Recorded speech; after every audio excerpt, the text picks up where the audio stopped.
Hi there, friends. Welcome to the video edition of our church magazine.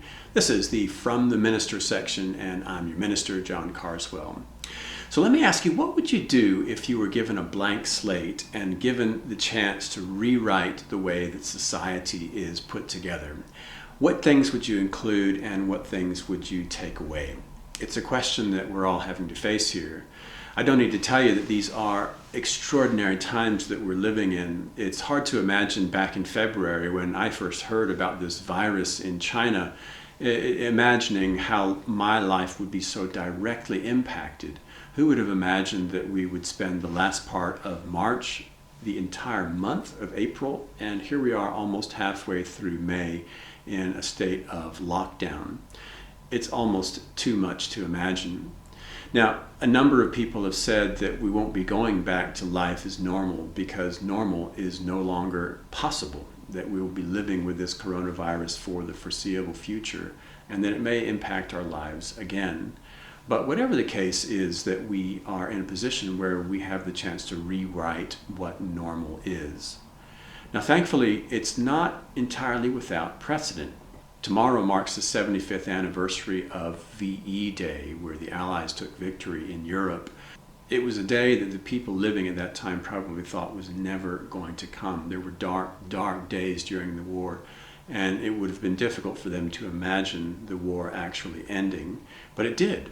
And they looked around at a devastated Europe and they said, how can we rebuild in a way that is new and different and better?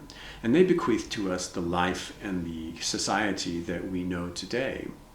But that is away now. So we have the chance to rewrite things and to think about what sorts of things do we want to bring into this new way of thinking about the world, and what sorts of things do we want to leave out. Now, surprisingly, there's been a number of good things that we've discovered about ourselves and about our community during this time of this pandemic. Parents have had abundant time to spend with their children, and children have loved having their parents around, and there's been some lovely family bonding that's been going on. Obviously, we have a new appreciation for our healthcare workers, not only the doctors and nurses, but the countless people that go into making a hospital work. We've also developed a new appreciation for folks that stock the grocery store shelves, for folks that drive the lorry, even for the binmen and for the postmen who have delivered the mail and done their job throughout this pandemic.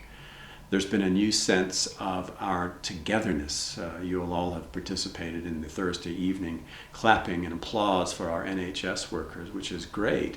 But we also look around at our neighbors and we think, well, what can we do to help those who are in need? And those are all the sorts of things that I hope that we can bring forward into the new society that we're going to create. One of the things, though, that has become painfully obvious to us is the division between those who have and those who have not. And many times I've had conversations with people and they said, your social status or the money that you have or don't have has been the deciding factor for how you've gone through this pandemic. I'm in a very fortunate position to have a comfortable home. There's food in the shelves and a lovely garden out back, and many of you are in that same boat. But imagine living through this pandemic where the shelves were bare, or where there was 10 people living in a two-bedroom flat in a high-rise. We recognize without question that there is an inequality in our society that we would do well to address. I think about the church, and it's hard for me to imagine what life will be like when we are given the permission to get back together again. How long will it take before we feel comfortable shaking one another's hands or giving each other a hug or a greeting? How long will it be before we feel comfortable sharing a cup of tea together, much less having communion together? But there's one thing that I want to take away from this time apart, and that is this. That is our skills that we've developed for using the computer and for the internet and for filming and for broadcasting the good news and the message of Jesus Christ. We've done things on YouTube and on Facebook that have reached hundreds of people, hundreds more people than would ever turn up on the door at Sunday morning. And it would be a terrible thing for us to lose that.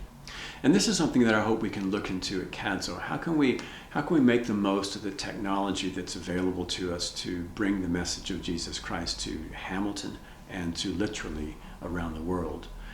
We have the chance to write a new story here. We have a blank slate in front of us, and I do hope that we can think through right now what sorts of things are good that we want to continue and what sorts of things are not so good that we'd like to leave behind.